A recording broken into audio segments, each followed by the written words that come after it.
जय कृष्णांश, जय कृष्णांश, जय जय कृष्णांश। टाइम साइंटिस्ट आज फिर आपके सामने है।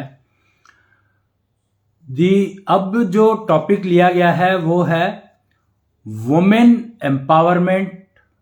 Actually this is a very hot topic, बहुत ही एक इम्पॉर्टेंट टॉपिक है जो मार्केट में चल रहा है और कब से चल रहा है पता नहीं। तो वो टॉपिक में समस्या क्या आ रही है, वो टॉपिक क्यों पिकअप नहीं कर रहा है या क्यों लोगों को समझ में नहीं आ रहा है या क्या कर रहे हैं उसके अंदर। हमने जब ये स्टडी की थोड़ी सी पीछे, कोई 3-4 साल पहले की बात है कि मैंने वुमेन एम्पावरमेंट पे कुछ काम किया था, कुछ बनाई थी वीडियोस, पर उसके बाद वो ना बंद हो गया काम। तो मुझे लगा कि यार पता नहीं ये टॉपिक क्यों इंटरेस्ट का है नहीं है, वुमेन्स को फायदा तो कुछ हो नहीं रहा है, women are not getting what they deserve. तो where is the lack? So 3-4 years I went into studies. Man in blue के नाम से अगर कुछ देखोगे आप, पीछे वीडियोस मिल जाएंगी आपको। तो आई एम बैक टुडे। आज 13 तारीख है, मार्च की 13 तारीख, और आज का दिन बहुत महत्वपूर्ण है। पता है आपको क्यों? क्योंकि एक कैरेक्टर हुआ है महाभारत के समय में, महाभारत युद्ध से बहुत पहले की बात है शायद ये। एक कैरेक्टर हुए हैं जरासंध। अगर आपने नाम सुना हो उनका, तो जरासंध और उनके जितने भी साथी थे, जरासंध के जितने भी शिष्य थे, जैसे शिशुपाल एक, जिनको मारना पड़ा कृष्ण को, कुछ तो था उनका आपस में, वो शिशुपाल शायद बहुत गाली दे रहे थे तो 100 गालियों तक माफ किया और उसके बाद उसका वध किया वो, क्योंकि वो उनकी डेस्टिनी में लिखा था, शिशुपाल की डेस्टिनी में लिखा था कि उनका वध वो करेगा, उनको वो मारेगा जिसके वो ना शिशुपाल 4 हाथों के साथ पैदा हुए थे, पता है आपको? एक हुए एक पौंडरिक हुए हैं। पौंडरिक एक राजा थे जिनके जो 4 हाथ उन्होंने लगा रखे थे। वासुदेव कहते थे वो अपने आप को, कृष्ण कहते थे, वासुदेव कृष्ण, पौंडरिक। पर शिशुपाल 4 हाथों के साथ पैदा हुए थे और ऐसा आकाशवाणी हुई थी उस समय में, जो कि उनकी मां को सुनाई दी थी, शिशुपाल की मदर को, और वो थी कृष्ण की बुआ, यानी कि कृष्ण के पिता की बहन। तो उसमें वो था कि जिसकी झोली में इनके 2 हाथ गिर जाएंगे वो ही इनका वध करेगा। अब मां को टेंशन हो गई, तो मां ने बहुत लोगों की गोदी में देने के लिए शुरू किया, ये अभियान शुरू किया कि मैं अपने बच्चे को कैसे बचाऊं, किससे बचाऊं, मुझे पता तो लगे कि उसको मारेगा कौन। तो वो अपने रिलेशंस में जो भी थे उनके सबके गोद में देने लगी उनको।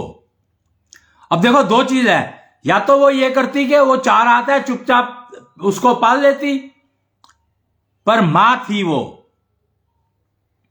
तो उसने कहा नहीं, मैं अपने पुत्र को बचाऊंगी और बचाने के लिए मुझे जो करना पड़े मैं करूंगी।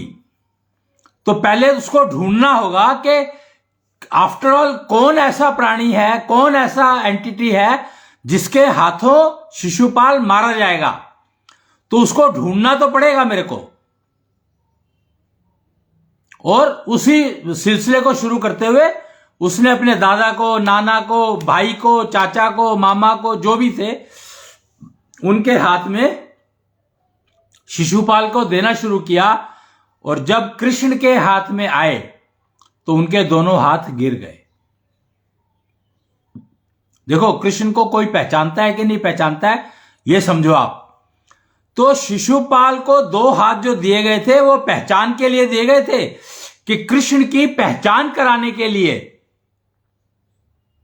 और उसकी मां ने कहा कि तुम जो है इसको मारोगे नहीं। कहती है अगर ये विरुद्ध काम करेगा, समाज के विरुद्ध काम करेगा, तो मुझे इसको मारना ही होगा। अगर तो तुम इसको पालन पोषण ऐसा करो कि ये समाज के विरुद्ध कोई काम करे ना। लेकिन कहते हैं होनी तो बलवान है, उसने डेस्टिनी तो नहीं पढ़वाई। उसने गलती क्या करी उसकी बुआ ने, कृष्ण की बुआ ने यानी शिशुपाल की मां ने, कि उसने डेस्टिनी नहीं पढ़वाई। जो भी उसको अपने हिसाब से समझ आया उसने उसका उपयोग किया। डेस्टिनी होती है आपकी पाम पर, आपकी हथेली पर लिखी होती है डेस्टिनी।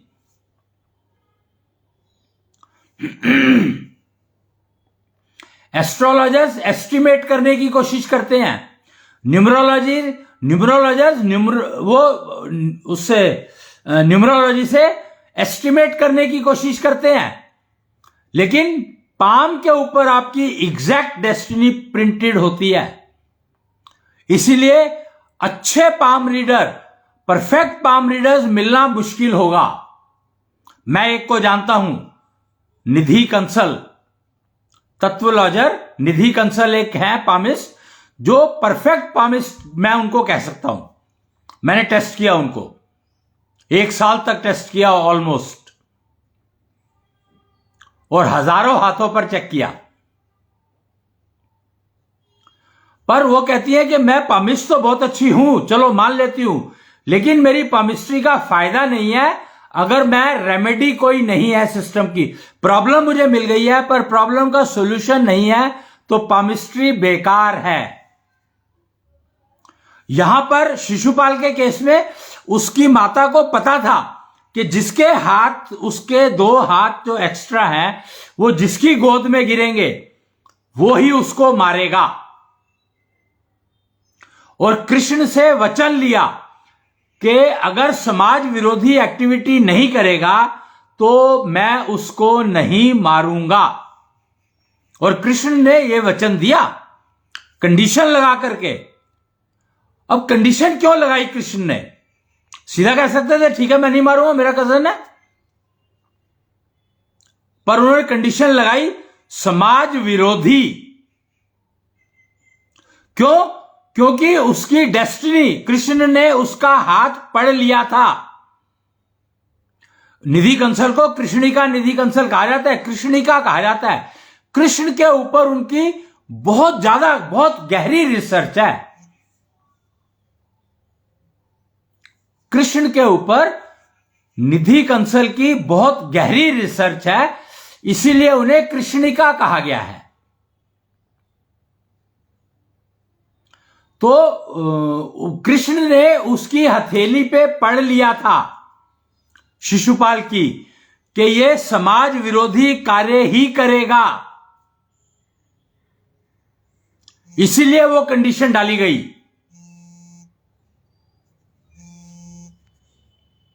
तो आप ये समझ लें इस बात को। खैर, तो कृष्ण ने, वो शिशुपाल ने किया क्या था? अब शिशुपाल शिष्य बना जरासंध का। और जरासंध का क्या काम था? वो एक्सपेरिमेंट करता था औरतों के ऊपर, फीमेल्स के ऊपर, कन्याओं के ऊपर। कन्याओं को उठाकर ले जाता था, उसके हरम में, सो कॉल्ड हरम, आजकल जिसको हरम कहा जाता है, उसके बाड़े में, मैं कहूंगा उस समय में बाड़ा कहा जाता था। औरतों को, वो कन्याओं को इस तरीके से रखता था जैसे भेड़ बकरियों को रखा जाता है। 16,000 से ज्यादा कन्याएं थी उसकी गिरफ्त में। जब कृष्ण ने छुड़ाया था उसको वध के बाद, जरासंध के वध के बाद, जरासंध का वध किया था भीम ने, तो उसके बाद जब छुड़ाया तो 16,000 कन्याएं रिलीज हुई थी। मैं कन्याओं की बात कर रहा हूं, महिलाओं की नहीं कर रहा हूं, क्योंकि उनका विवाह नहीं हुआ था। कन्याएं थी वो, और ज्यादातर टीनेज कम्युनिटी। 16,000 तो महाभारत के समय थी, पहले कितनी रही होंगी आप अंदाजा लगा लो। और शिशुपाल उसी का शिष्य बना जाकर के। और भी होंगे, जरासंध के तो कई शिष्य थे, शिशुपाल एक नाम लिया जा रहा है क्योंकि हम बात कर रहे हैं वुमेन एम्पावरमेंट की।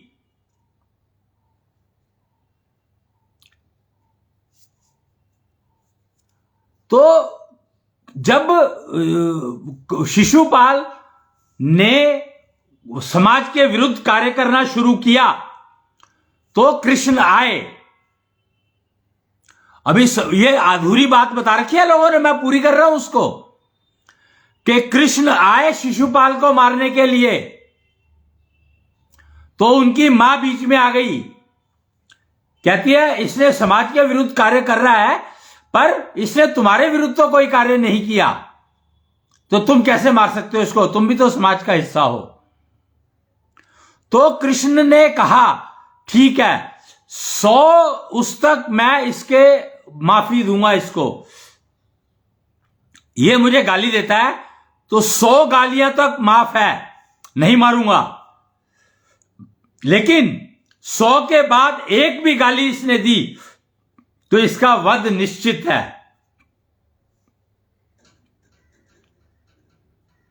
और उसने क्या कहते हैं, मां ने कहा ठीक है, और मां ने शिशुपाल को बहुत समझाने की कोशिश की पर शिशुपाल माना नहीं। और जैसे ही 101 गालियां हुई सुदर्शन ने शिशुपाल का वध कर दिया।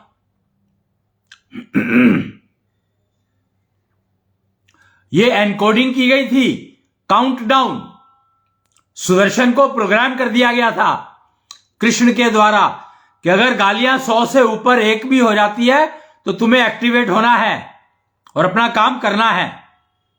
Countdown begins. और परिणाम सबको मालूम है।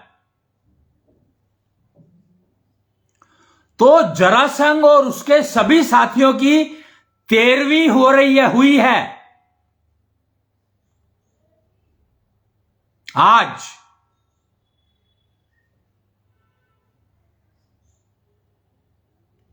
सूर्य ने की है ये 13वीं 11 बजे 11 बजे के आसपास, 11 बजे से शुरू हुआ था कार्यक्रम।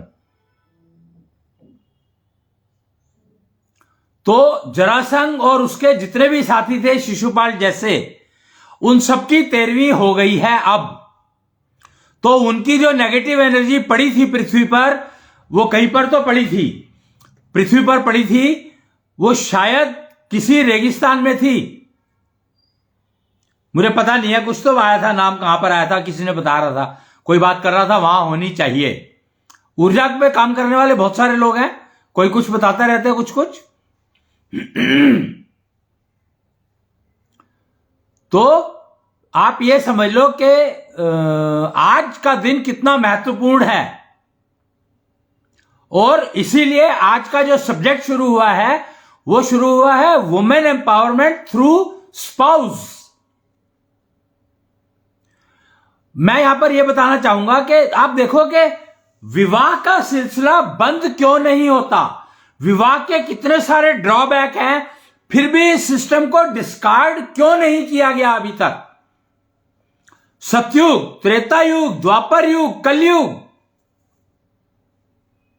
और विवाह का सिस्टम चले आ रहा है, प्रोसीजर तकरीबन सेम है, सेम का सेम प्रोसीजर चला आ रहा है, पर डिस्कार्ड नहीं हो रहा, जीरो नहीं हो रहा। और कोई भी कम्युनिटी हो, कोई भी रिलीजन हो, कोई भी धर्म हो, कोई भी पंथ हो, हर जगह पर विवाह नाम की प्रथा कहीं पर भी खत्म नहीं हुई है।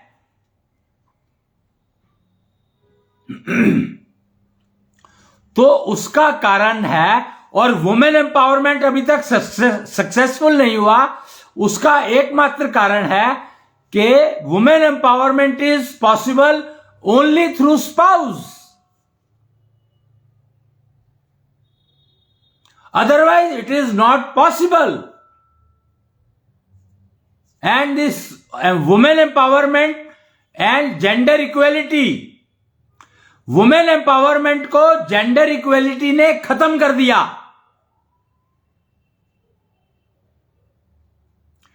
the virus, gender equality virus has killed women empowerment. Do you understand? Because women empowerment is possible only through spouse. And husband only gets the maximum benefit of women empowerment. Women empowerment cannot give much benefit to female. And that is the reason that it boiled down to gender equality and it has killed. अब आप सोचो कि लक्ष्मी, सरस्वती और पार्वती का comparison किया जाता है, पर कभी लक्ष्मी और विष्णु का कंपैरिजन सुना?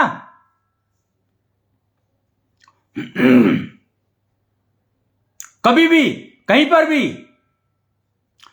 पर भी शंकर पार्वती का कंपैरिजन सुना?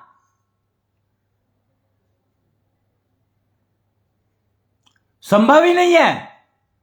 क्यों? क्योंकि पुरुष के हाथ में विवाह करना है ही नहीं। पुरुष की मेंटेलिटी नहीं है विवाह करने की, बनाई नहीं गई है।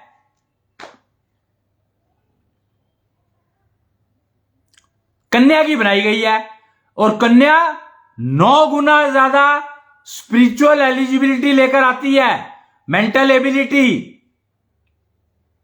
9 times higher compare to mail.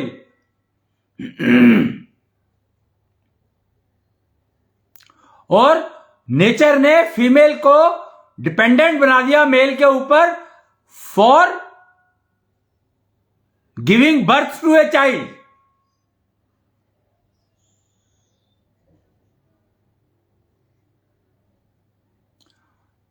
मतलब imagine, male can make male child easily without female,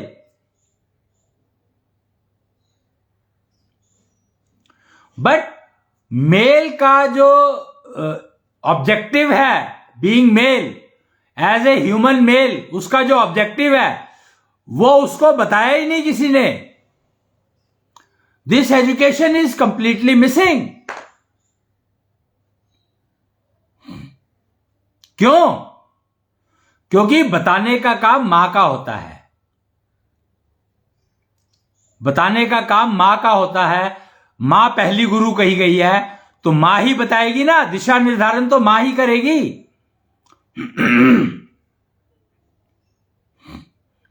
और मां बिना पुरुष के मां बन नहीं सकती। Law of nature cannot change. प्रकृति के नियम नहीं बदल सकते। हम प्रकृति को खराब कर सकते हैं, पर नियम नहीं बदल सकते। तो खराब करने का तो नुकसान ही होगा ना, फायदा क्या होगा? पुरुष को अगर जीवन लक्ष्य समझना है तो उसकी मां को ही एफर्ट करनी पड़ेगी कि किस पुरुष से वो पुत्र ले जो उसको जीवन लक्ष्य समझाने में कामयाब हो। जैसे यहां पर मैं एक और एग्जांपल लूंगा, सुभद्रा, अभिमन्यु। सुभद्रा के लिए अर्जुन चुना गया क्योंकि सुभद्रा रास्ता दिखा सकती थी अभिमन्यु को, अपने पुत्र को। अगर अर्जुन पिता होगा तो अर्जुन की तो विवाह पहले भी हुए थे, द्रौपदी से हुआ ही था, और भी विवाह हुए होंगे। पर कृष्ण जानते बूझते भी उन्होंने अर्जुन का विवाह सुभद्रा से किया। क्यों? क्योंकि अर्जुन द्वारा प्राप्त पुत्र से और सुभद्रा के अलावा और कोई, अर्जुन तो की औरों से भी विवाह करा था उसने, कईयों से किया हुआ था विवाह, तो पुत्र शायद कईयों से होंगे। द्रौपदी तो थी, पता ही है उसका।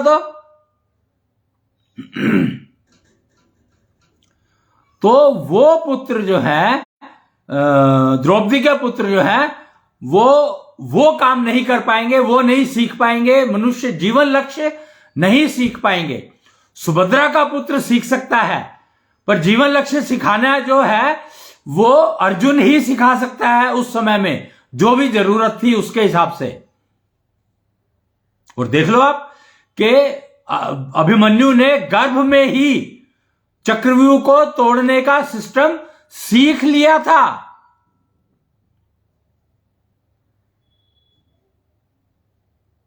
तो कृष्ण कितने दूरदर्शी थे, बात समझने वाली यह है। और अभिमन्यु ने पार्टिसिपेट किया था, तो इसका मतलब उस समय में वो वयस्क होंगे, एडल्ट होंगे, तभी वो पार्टिसिपेट कर पाए।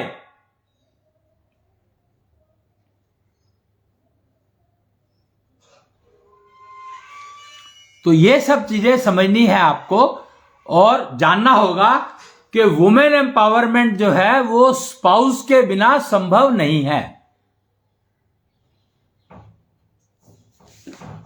एक मिनट आया।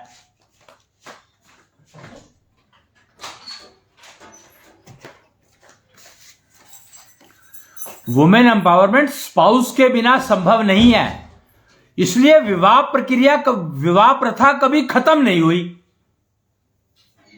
विवाह प्रथा कभी खत्म नहीं हुई और चल रही है, लेकिन पर्पस नहीं पता, उसका कारण उद्देश्य नहीं पता। जिस प्रकार जीवन लक्ष्य, पुरुष को जीवन लक्ष्य नहीं पता, स्त्री को जीवन लक्ष्य नहीं पता, इसी प्रकार विवाह का लक्ष्य क्या है वो नहीं पता। तो विवाह प्रक्रिया को समझना ही होगा और उसका लक्ष्य है, विवाह का लक्ष्य है कि स्त्री अपना लक्ष्य समझे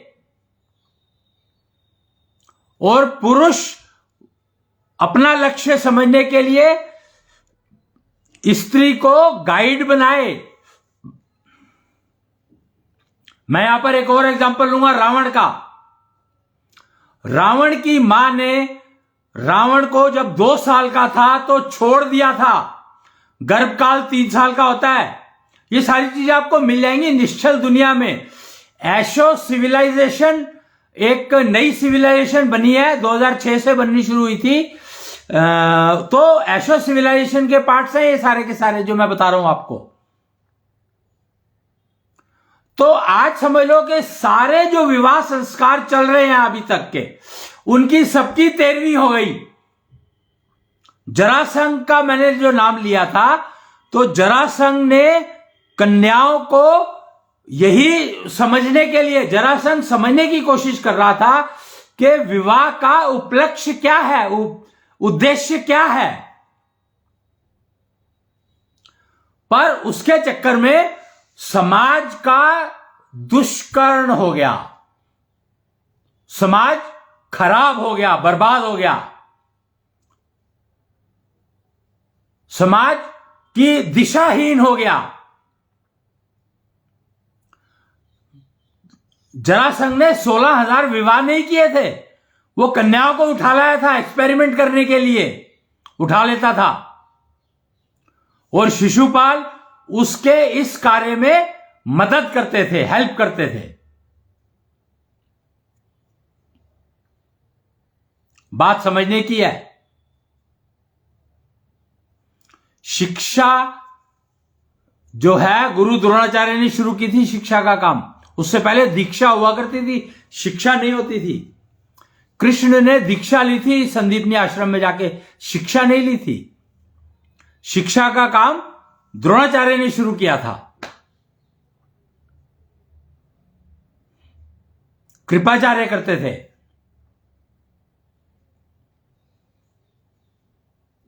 खैर, तो women empowerment is possible only through spouse.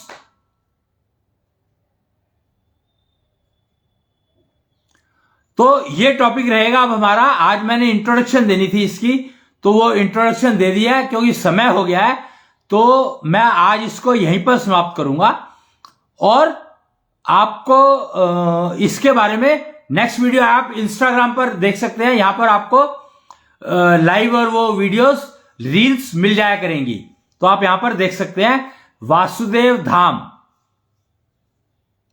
उस पर है। और YouTube पर कुछ वीडियोस होंगी, वो देख सकते हैं।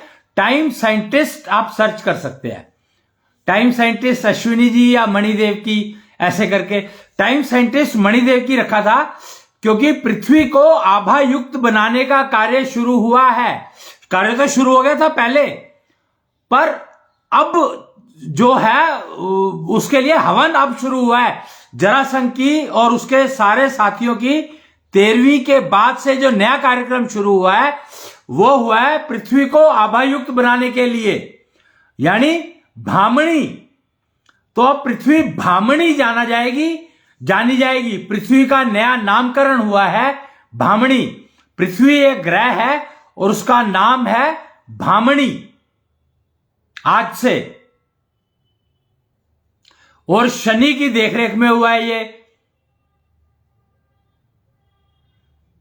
शनि कैसे? तो 8वां प्राण चल रहा है इस समय में। 8वां प्राण यानी अब जो है समय, नवीन समय चक्र में प्राण एक डेफिनेशन है। प्राण का मतलब है, एक्चुअली घड़ी देखेंगे तो उसमें पता लगेगा, जैसे इस घड़ी में घंटे मिनट सेकंड होते हैं, ऐसे इसमें प्राण श्वास क्षण होते हैं। नवीन समय चक्र की प्राणायाम वाच में प्राण वाच करके एक सिस्टम है जिसमें घड़ी बनाई गई है, डेसिमल सिस्टम पर आधारित प्राण वाच। तो प्राण 8वां प्राण चल रहा है इस समय में सूर्य का, यानी शनि के देखरेख में। और आने वाला जो नया संवत शुरू हो रहा है, विक्रमी संवत, वो मुझे उसका राजा और मंत्री कौन है मुझे पता नहीं है, आप देख लीजिएगा। पर शनि या मंगल कुछ तो है। और ताऊ अकूतनाथ दिवस है आज। अकूतनाथ यानी ब्रह्मांड के, इंटरनेट के मालिक, यूनिवर्स, इंटरनेट ऑफ यूनिवर्स के जो मालिक हैं, केयर टेकर हैं, वो है ताऊ अकूतनाथ, दत्तात्रेय के गुरु। और दत्तात्रेय हैं कृष्णांश का एक रूप, 64 रूप में बैठे हैं कृष्णांश। और आज से ही कृष्णांश की पूजा आरंभ करने का समय शुरू हो गया है, आज से हुआ है। हवा की ऊर्जा, अगर आपको हवा की ऊर्जा का उपयोग करना है तो कृष्णांश की पूजा करनी आवश्यक है।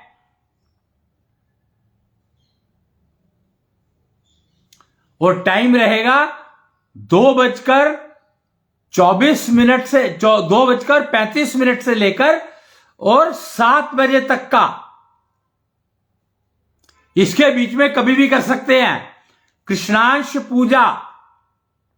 अगर आपको कृष्णांश ऊर्जा, जो कि हवा की ऊर्जा है, हवा में जो ऊर्जा है उसका नाम है कृष्णांश, उसका उपयोग करना है तो आपको यह करना होगा। तो आज के लिए इतना ही। मैं अश्विनी सुगंध, एक पोएम है छोटी सी, वो सुना करके इसका समापन करूंगा। दिन भर तो था सूरज का डेरा, चांदनी लाएगी अब अंधेरा। दिन भर तो था सूरज का डेरा, चांदनी लाएगी अब अंधेरा।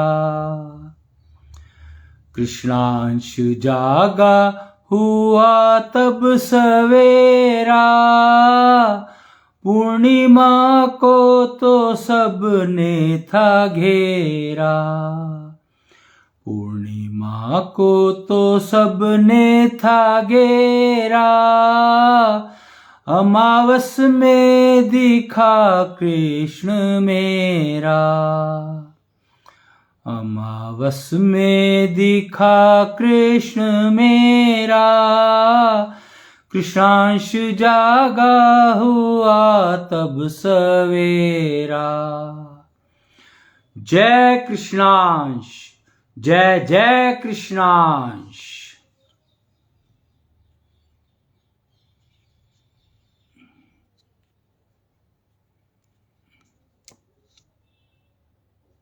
कैसे बंद होगा ये?